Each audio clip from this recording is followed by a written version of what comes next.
అనుకోకండి. ప్రతి మనిషికి కూడా ఆకలేని రోగం వస్తే ఈ ఆకలేని రోగానికి ఆహారం అనేది ఔషధం. నీ ఇష్టమన్న తింటాక కాదు ఇది. అర్థమైందా మీకు? ఈ దేహం గడపడానికి ఆహారం అనేది ఔషధం. ఈ ఔషధాన్ని ఆరోగ్యం తీసుకుంటే, నువ్వు ఖచ్చితంగా చక్కగా తింటే నీ ఆహారం వల్ల ఆరోగ్యం మెరుగుపడద్ది. ఒకే రీతిగా నువ్వు తీసుకోకపోతే ఇదే ఆహారం నీకు ఏం తీసుకోవద్దు తెలుసా? గుండెపోటు తీసుకొద్ది. అందుకే మనిషికి ఈరోజు ప్రియ సంగములారా ఆహారము కూడా చాలా లిమిట్. ఈరోజు చాలామంది చూడండి, పొద్దున్న లేగితే వాకింగ్లే. అవునా? ఎందుకు? ఎవడు తినమన్నాడు, ఎవడు నాడమన్నాడు? ఏంటండి? అసలు మనం ఇంకా బెటరే. ఆ టౌన్లో చూస్తే ఖాళీ ఉండలేదు. అధిక తిండి వలన అనారోగ్యం వస్తుంది. గుర్తుపెట్టుకోండి. నేను అంటున్నాను, నువ్వు ఎక్కువ తింటే గ్యాస్ వద్దే. అవునా? తినకపోతే గ్యాస్ వద్దే. తిన్నా ఉప్పు ఎక్కువ తింటే హై బీపీ, తక్కువ తింటే అసలు ఉప్మా అనే నీరసం. ఎక్కువ తినకో, సమానంగా ఉండవు. నువ్వు ఎంతవరకు ఉండాలో అంతవరకు ఉండు. నేను అన్నాను, ఒక ఉప్పే కాదండి, మాటల విషయంలో ఎక్కువ మాట్లాడుకో, తక్కువ మాట్లాడుకో. ఏదైనా సరే ప్రతి మనిషి కూడా లిమిట్లో ఉంటే, మాటల విషయంలో అవ్వచ్చు, పనుల విషయంలో అవ్వచ్చు, నీ సరిహద్దుల్లో ఉంటే పర్లా. హద్దు దాడితే హద్దు కాడ ఉంటాడు సాతాండు. నీ వాకిట సాతాండు.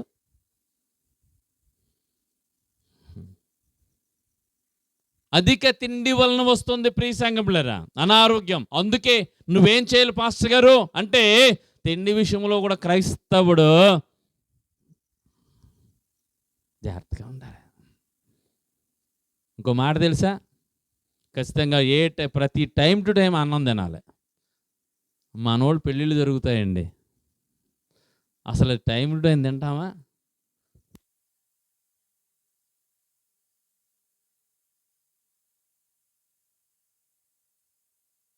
జిల్లా అంట.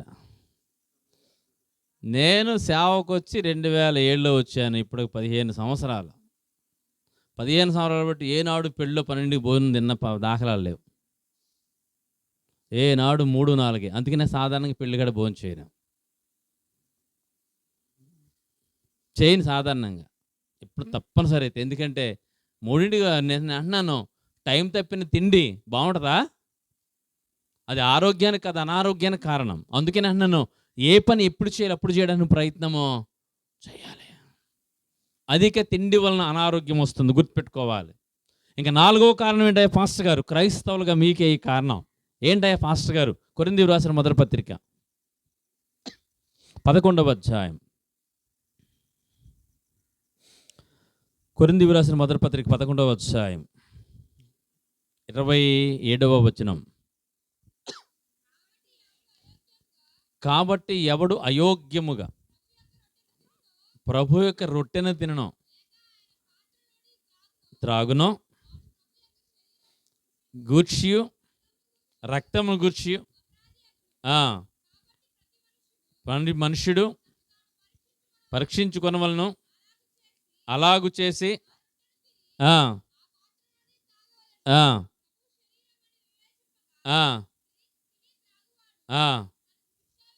తనకు శిక్షావిధి కలుగుడికే తిని.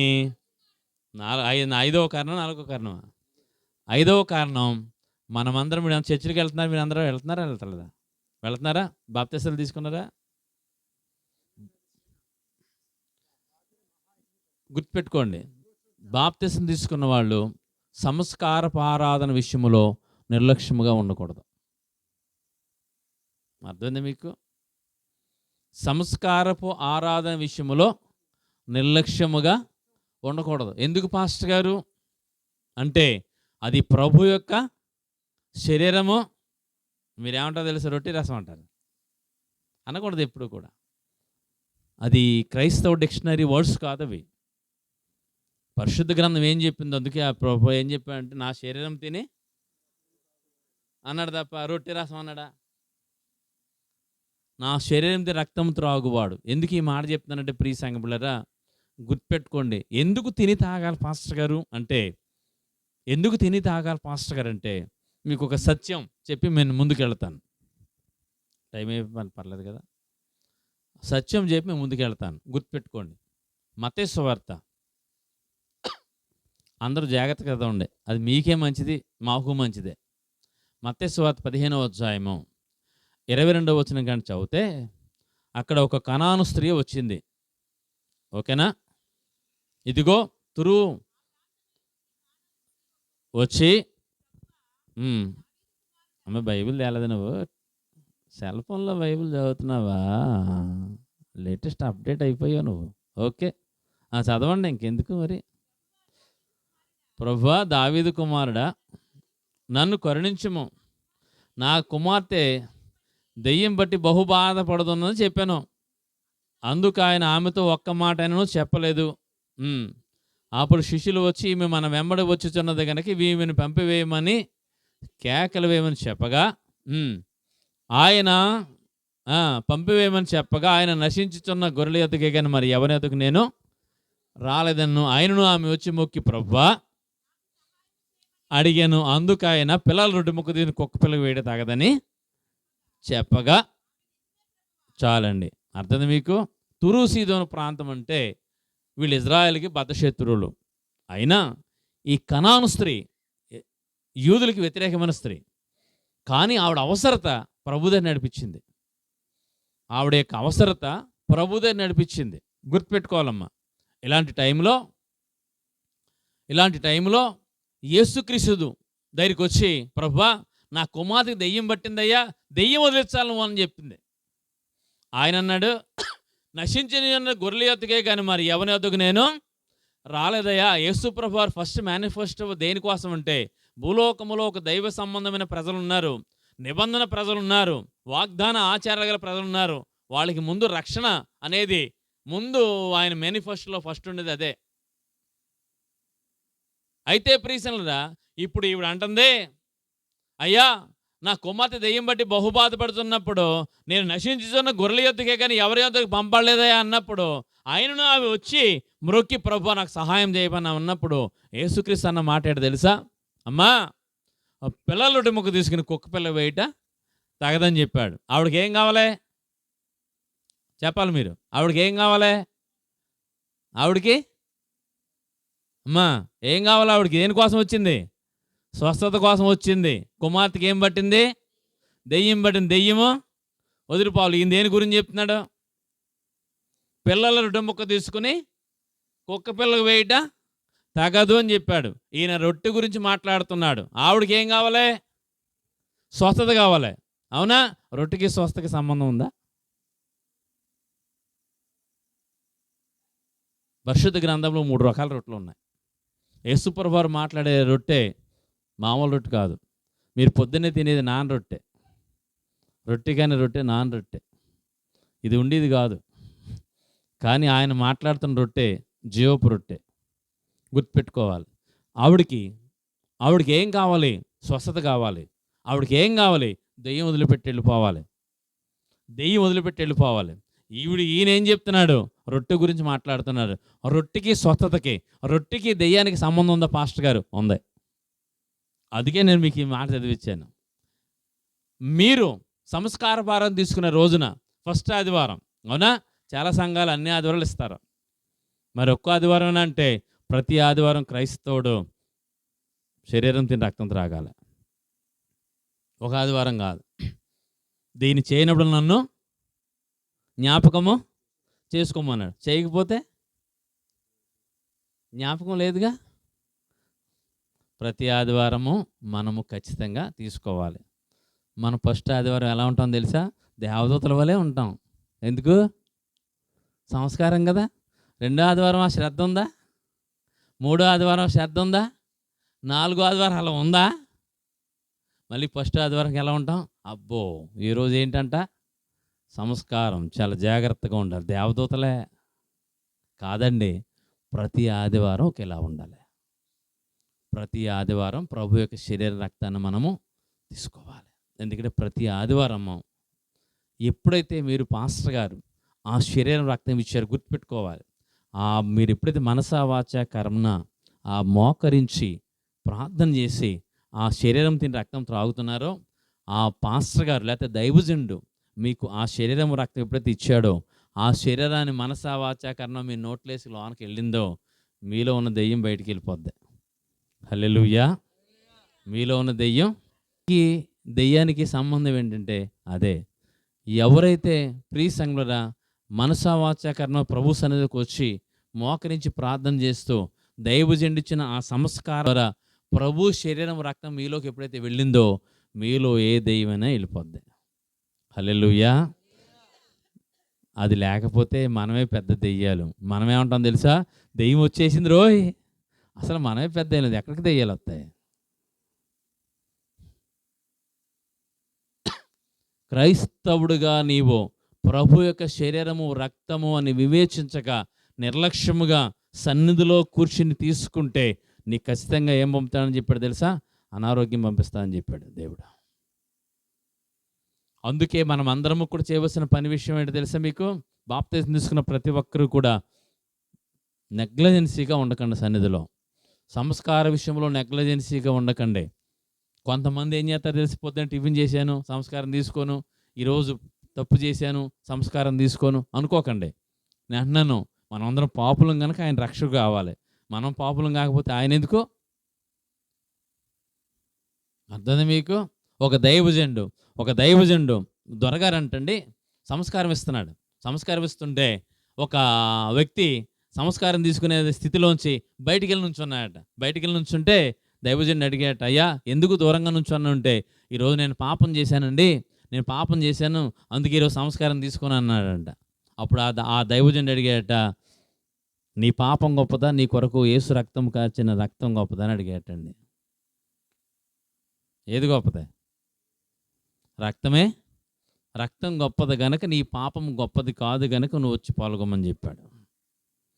మనం కొన్నిసార్లు ఎగ్గొడతా ఉంటాం, అలాంటి చేయకూడదు.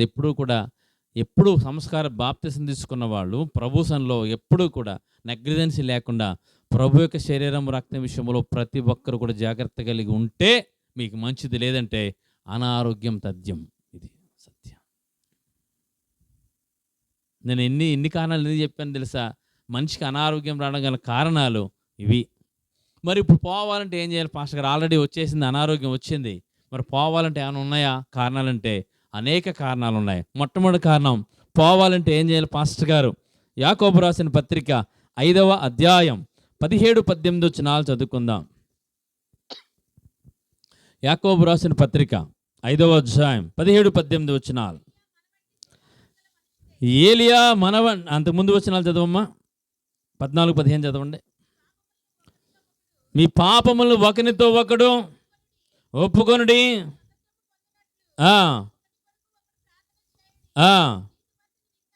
నీతిమంతుని విజ్ఞాపన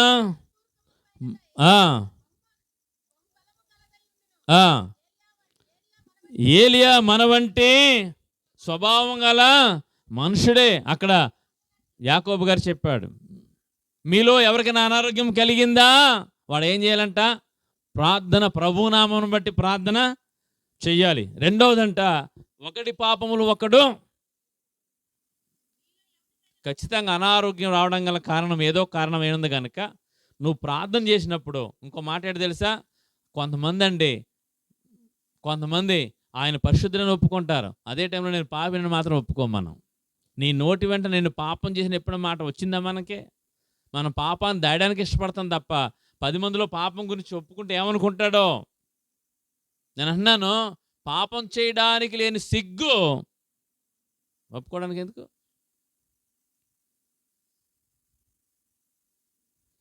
పాపము చేయడానికి లేని బుద్ధి ఒప్పుకోవడానికి ఎందుకు? ఒప్పుకుంటే ఏమనుకుంటారో. నేను అంటున్నాను, నేను పాపిని, ఒకప్పుడు నేను పెద్ద దుర్మార్గుడినే. మా సంఘానికి చెప్తాను, మా ఆవిడ ముందు చెప్తాను, మా అబ్బాయిల ముందు చెప్తాను. ఒకప్పుడు దుర్మార్గుడినే, రక్షణ పొందాను, ఈరోజు ప్రభు సన్నిధికి వచ్చాను అంతే. నేను అన్యాసాలు వేసినోడినే, నేను పెద్ద మంచోడిని ఏం కాదు. నేను మంచోడిని కాదని తెలుసు కనుక ఈరోజు ఎవరైనా దుర్మార్గుడు ఉంటే వాడిని బట్టి నేను ప్రార్థన చేస్తాను తప్ప వాడు తప్పు చేసిన ఎప్పుడు కూడా నేను నేపాలు మోపను. ఎందుకు తెలుసా? నేను ఒకప్పుడు అదే శిక్షా విధిలో. అందుకే మొట్టమొదటిగా ప్రతి ఒక్కరూ కూడా ఏ తప్పు చేసినా తప్పుని క్షమించమని ఒప్పుకుని విడిచిపెట్టి ప్రార్థన చేస్తేనే, అంతేగాని నేను పాపిని ప్రభు అంటే కాదు. నువ్వు ఏ పాపం చేసావు ఖచ్చితంగా కొన్ని పాపాలు బహిరంగంగా ఒప్పుకోవాలి, కొన్ని పాపాలు లేదంటే ఇబ్బంది. పాపమే మనిషికి పెద్ద శత్రువు అండి.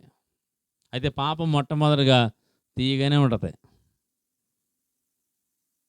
తర్వాత తర్వాత తర్వాత అది మాత్రం నిన్ను మాత్రం ఊరుకోదు. కనుక ఎవరైనా సరే స్వస్థత కావాలన్న వాళ్ళు ముందు చేయవలసింది ఏంటి తెలుసా? ప్రార్థన చేయాలి. అది ఏ ప్రార్థన పాస్టర్ గారు అంటే పశ్చాత్తాప ప్రార్థన చెయ్యాలి. నయ్యా నేను ఈ ఈ తప్పు చేశాను, ఈ రకమైన తప్పు చేశాను, లేదంటే ప్రమాదమే. మా అక్క పాస్టర్ గారితో దెబ్బలాడి ఏం చేసిందంటే, ఆ పాస్టర్ గారు చర్చి కడుతున్న మా అక్క ఎలా అంటే 100 మందికి 100 సమాధానం చెప్పుద్ది అనమాట. ఒక రెడ్డి గారిని అడిగి 4 ట్రక్కులు మెట్లు వేయించడానికి ఇష్టపడింది. ఆ రెడ్డి గారు మా అక్క ద్వారా ఏం చేశాడంటే 4 ట్రక్కులు వేస్తాడు. ఎప్పుడైతే పాస్టర్ గారు దెబ్బలాడు, రెడ్డి గారి దగ్గరికి వెళ్ళింది తెలుసా, పాస్టర్ గారు నాతో దెబ్బలాడాడు, 4 ట్రక్కులు మెట్లు ఇవ్వకు నువ్వు అని చెప్పింది. ఇంటికి వస్తాడు, నేను అన్నాను, అక్క నేను పాస్టర్ గారినే, అసలు పాస్టర్ గారి వ్యతిరేకంగా మనం దెబ్బలాడకూడదు, పాస్టర్ గారి వ్యతిరేకంగా మాట్లాడుకుంటున్నావు ఏంటి నువ్వు ఒప్పుకుని. మా అక్క ఒప్పుకోనా అంది. అసలు 15 రోజుల తర్వాత అంటే హాస్పిటల్కి వెళ్ళింది. హాస్పిటల్కి వెళ్తే డాక్టర్ గారు ఏం చెప్పాడు తెలుసా, నీ బతుకు 6 నెలలు అని చెప్పాడు. నేను చెప్పాను అక్కడికి, అక్క ఏం ఉండవు ఇక్కడ, దేవుడు చెప్పాను ఆయన కాళ్ళు పట్టుకో, తప్పు చేసావు, ఎందుకంటే దైవజండి అంతే, దైవజండి.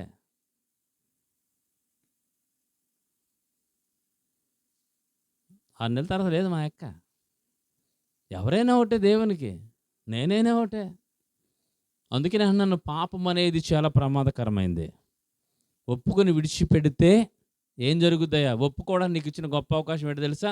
ప్రార్థన. ఈ భూలోకంలో గుర్తుపెట్టుకోండి అమ్మా, భూలోకములో ఏ జీవరాశికి లేనటువంటి భాగ్యం, తప్పు చేసినా క్షమించడానికి అవకాశం ఇచ్చిన అవకాశం, పశ్చాత్తాప ప్రార్థన చేయడానికి, కృతజ్ఞతలు చెల్లించడానికి, నువ్వు మరలా తిరిగి దేవునితో సమాన పట్టడానికి నీకొక్కడికి అవకాశం ఉంది.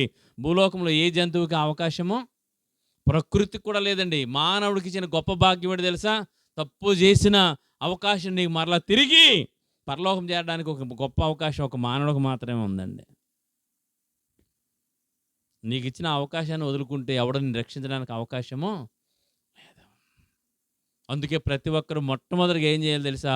ప్రతిదినము కూడా ప్రార్థన చేయాలండి. ఒక ఆయన అందుకే అన్నాడు, చిన్న ప్రార్థన పరలోకం నుండి భూలోకం నుండి పరలోకం తీసుకెళ్తే, నువ్వు ఒకవేళ ఉద్యోగ ప్రార్థన చేయగలిగితే పరలోకాన్ని భూలోకానికి దింపేది ప్రార్థన. హల్లెలూయా. అందుకని నన్ను ప్రతి ఒక్కరూ కూడా పాపములు ఒప్పుకుంటూ ప్రార్థన చేయాలి. కొంతమంది పాపాలు ఒప్పుకోరండి, ఒప్పుకోకుండా చలామణి అయిపోతాను అంటున్నాను. అసలు ఆయన కంటికి కనపడినది ఏమైనా ఉందా భూలోకంలో? మనం అనుకుంటాం మనుషులు దాయొచ్చు పాపాన్ని, దేవుడికి మనము దాయలేం. అందుకని నన్ను మొట్టమొదటిగా ప్రార్థన ద్వారా స్వస్థత పడవచ్చు. ఒకవేళ నువ్వు ప్రార్థన చేసినా స్వస్థత దేవుడు ఇవ్వలేదు, గుర్తుపెట్టుకోండి, ఇవ్వలేదు అంటే కూర్చోండి, మీకు ఎన్ని తలవకుండా మిమ్మల్ని పంపిస్తాను ఈ రాత్రి. హల్లెలూయా. తెలుసుకున్న తర్వాత మిమ్మల్ని పంపిస్తాను అక్కడ, మీరు అలా కూర్చోండి. రెండవది ప్రియ సంఘములారా, రెండవది ఉపవాస ప్రార్థన ద్వారా. మార్కు సువార్త 9:28.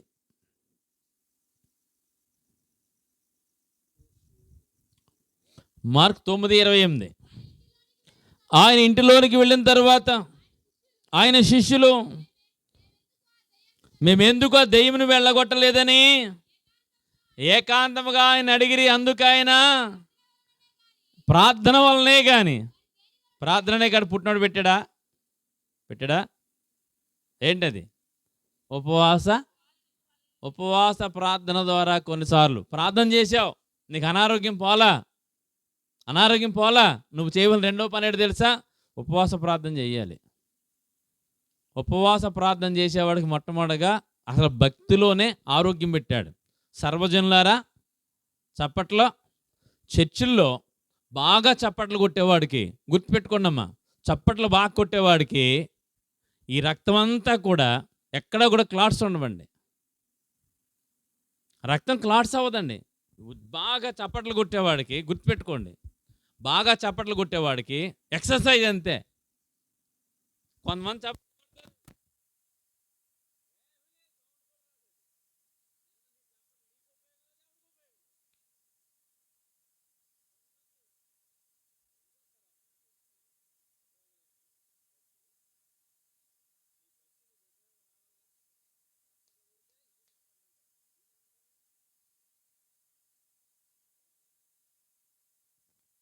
మా భాషలో అయితే గారెలేత్తం అంటారు.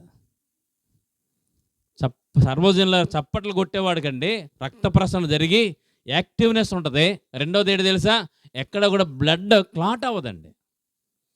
నాకు తెలిసి ఇన్ని పుస్తకాలు చదివాను నేను, ఇన్ని ₹1,00,000 ఇంచుమించు సంబంధించిన పుస్తకాలు మా ఇంట్లో ఉన్న బైబిల్ గురించి ఎప్పుడు చదువుతూనే ఉంటాను నేను. మా వాడికి తెలుసు,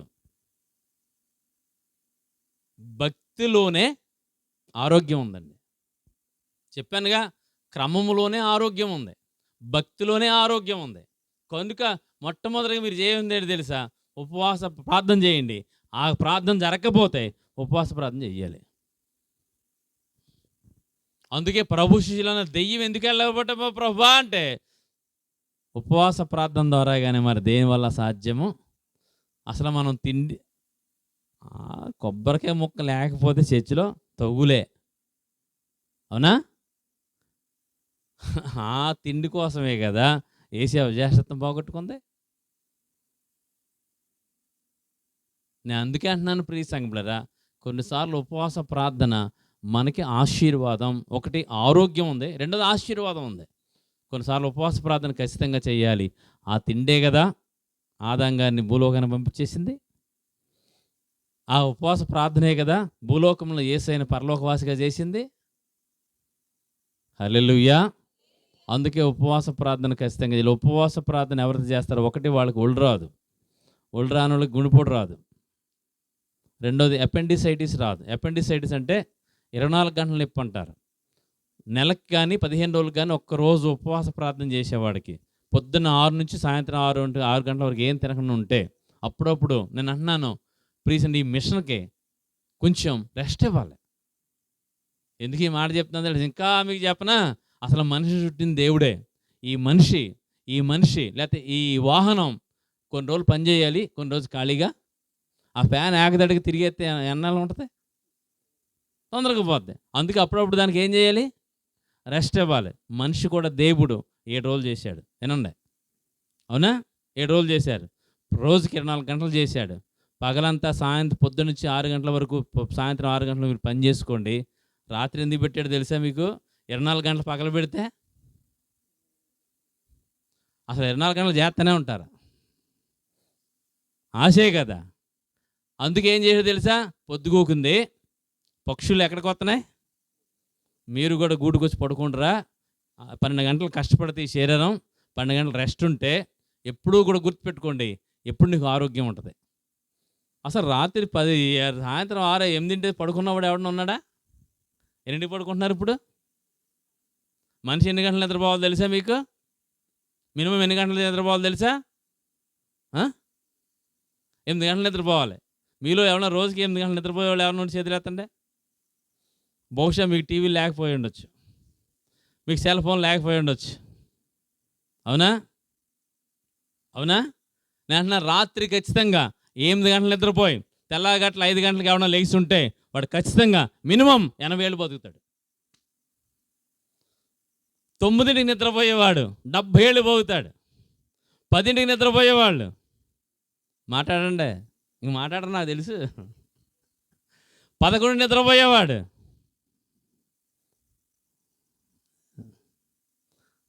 అసలు నిద్రపోతున్నారా? కొంతమంది టౌన్లో అయితే దెయ్యాలా తిరుగుతూ ఉంటారు. ఎందుకు తిరుగుతారో తెలియదు. నువ్వు ఖచ్చితంగా రాత్రి 5 నిద్రపోమని దేవుడు పెట్టాడు. ఇంకో మాట తెలుసా, 6 రోజులు కష్టపడండి, 6 రోజులు కష్టపడండి. ఒకరోజు విశ్రాంతి అనమంటే అర్థం ఏంటి తెలుసా? నువ్వు విశ్రాంతిగా తీసుకోరా బాబు, విశ్రాంతి తీసుకోమని. నువ్వు ఇంటికాడ కూర్చుంటే బాకీలు ఇవన్నీ గుర్తొస్తాయనే నీ శరీరాన్ని తీసుకొచ్చి మందిరంలో పెట్టరా, నాతో పాటు సహవాసం చేయమని చెప్పాడు. హల్లెలూయా. కొంతమంది ఏం చేస్తారు తెలుసా? ఆదివారం రోజున ఎక్కడ లేని పనులన్నీ, శనివారం బట్టలు ఉతుక్కోరు, ఆదివారం ఖాళీగా బట్టలు ఉతుక్కోవడం చిచ్చాక కొట్టి. ఇదో బ్యాచ్ చిచి, ఎందుకు వచ్చిన బ్యాచ్? పనులన్నీ ఆదివారం పెట్టుకుంటారు. కొంతమంది అండి అంటారు, ఎందుకు నీ బతుకు కాదు, నువ్వు ఆదివారం దేవుతో సహవాసం చేస్తాను ఒక రోజు పెట్టాడు. 6 రోజులు కష్టపడి శరీరం 7వ రోజు విశ్రాంతి తీసుకుంటే మరలా 6 రోజులకి సరిపడా శక్తి ఈ బాడీకి. ఏకదాడిగా తిరిగేస్తే తొందరగా బోరుకొచ్చి హాస్పిటల్కి వెళ్ళాలి. ఓకేనా? కనుక మనం అందరం కూడా ఒకటి ప్రార్థన చేయాలి, రెండవది ఉపవాస ప్రార్థన చేయాలి, మూడవదిగా ఆరోగ్యం ఎలా అవుతుంది పాస్టర్ గారు, స్వస్థ ఎలా అవుతుంది పాస్టర్ గారు అండి. మార్క్స్ వార్త 9వ అధ్యాయం 23వ వచనం. ఎక్కువైపోయింది వాక్యం. అందుకే యేసు, నమ్ముట నీ వలనైతే, నమ్మువానికి సమస్తమో, నమ్ముట నీ వలనైతే. నేను అన్నాను, యేసుక్రీస్తు నీ రోగాన్ని తగ్గిస్తాడు, నువ్వు నమ్ముతావా? నీ బిడ్డను దీవించగలను నమ్ముతావా? నీ గర్భఫలం పుట్టించగలను నమ్ముతావా? నన్ను నమ్ముతావా? నమ్మినట్టు నటిస్తున్నాం మనం అందరం కూడా. చాలామంది నమ్మినట్టు నటిస్తారండి. నేను అందుకే అంటున్నాను, దేవుడు నన్ను నమ్మడం కాదు, దేవుడు నేను నమ్మడం కాదు, నన్ను దేవుడు. నేను అన్నాను ఇంకో మాట తెలుసా? చాలామంది తండ్రులు కొడుకులు నమ్ముతున్నారు ఈ రోజుల్లో. నమ్మితే ఎంతైనా, నమ్మకపోతే మనం అందరం దేవుడిని నమ్ముతున్నామండి. దేవుడిని నమ్మే జీవితం నీలో కనపడుతుందా? మనం అందరం కూడా నమ్మినట్టు నటిస్తున్నాం. చాలామంది స్వస్థ అవుతుందని అనుకుంటున్నారు, కానీ నా జీవితంలో నేను అన్నాను, అబ్రహాం 99 ఏళ్ల వయసులో పిల్లలు పుడతాన్నప్పుడు నమ్మాడా?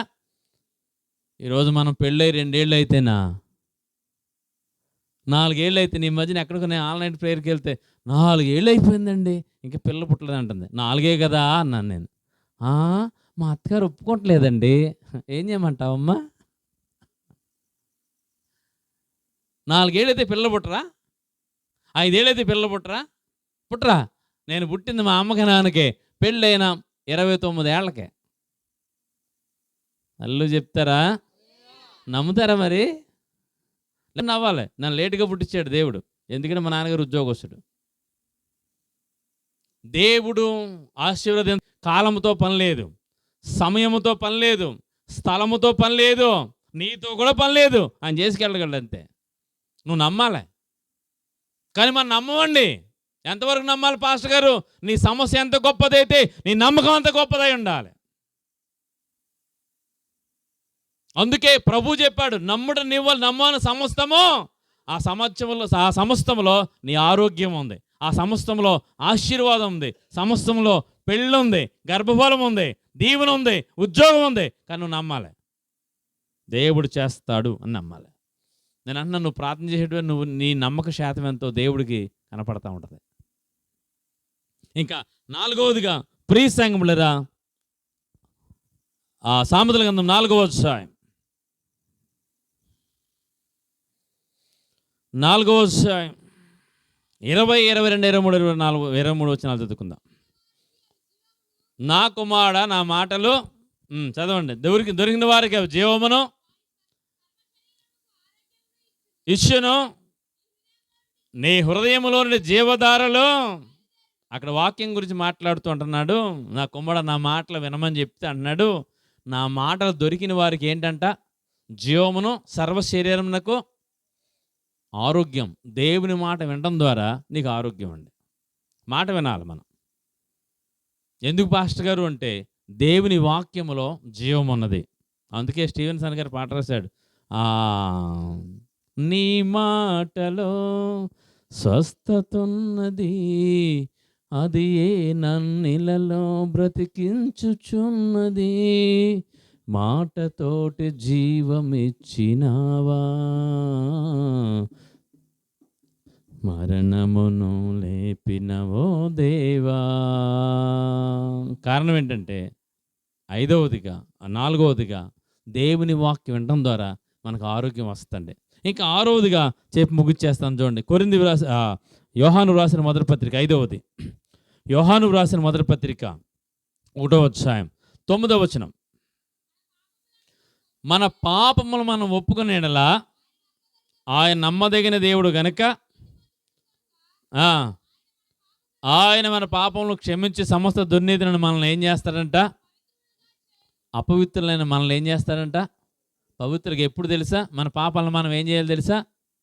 మనమందరం సంఘంలో ప్రార్థన చేయమంటే అబ్బో మనం ఇంత అంతని ప్రార్థన చేస్తాం, అవునా?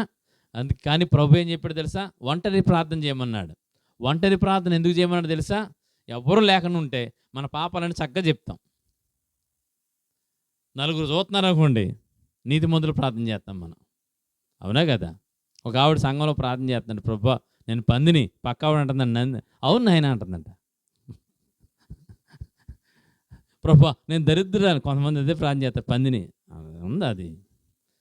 ప్రభు నేను దరిద్రురాలని, అవును నాయన అందంట. ఆ ప్రార్థన అయిపోయింది.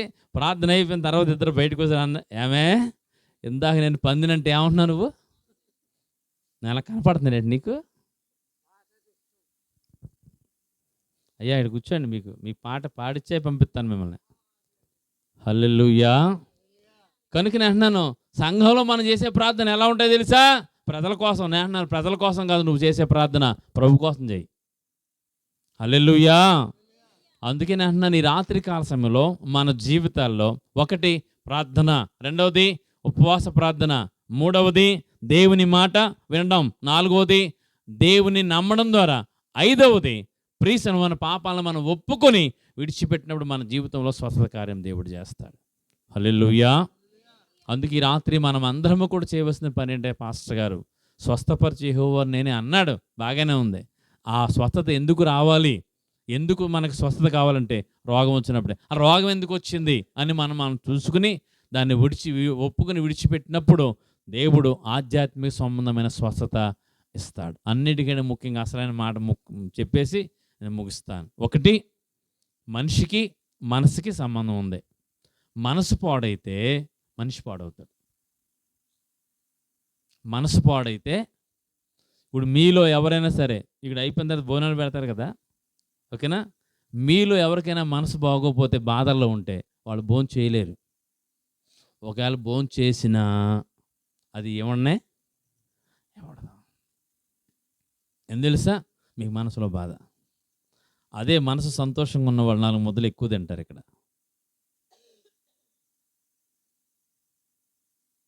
మనిషికి మనసుకి సంబంధం ఉంది, కానీ ఈ మనసుని ఆధారం చేసుకునేవాడు సాతానుడు. కనుక మన మనస్సుని సాతాను నుంచి విడిపించుకోవాలంటే మన మనస్సుతో వాక్యం శరీరంతో వినకూడదు, మనసుతో వినాలి. హల్లెలూయా. నేను చెప్పిన మాటలు ఎంతమందికి గుర్తుంటాయి? అర్థం మీకు? నేను చెప్పిన మాటలు ఎంతమందికి గుర్తుంటాయి? తిన్న భోజనం గుర్తుంటుంది, ఈరోజు ఏం కూర, కానీ మళ్ళీ వచ్చే 2 నెలల తర్వాత ఏం పాస్టర్ గారు వాక్యం చెప్పండి ఏమో. కానీ నేను అంటున్నాను, భోజనం కంటే ముఖ్యమైనది బైబిల్.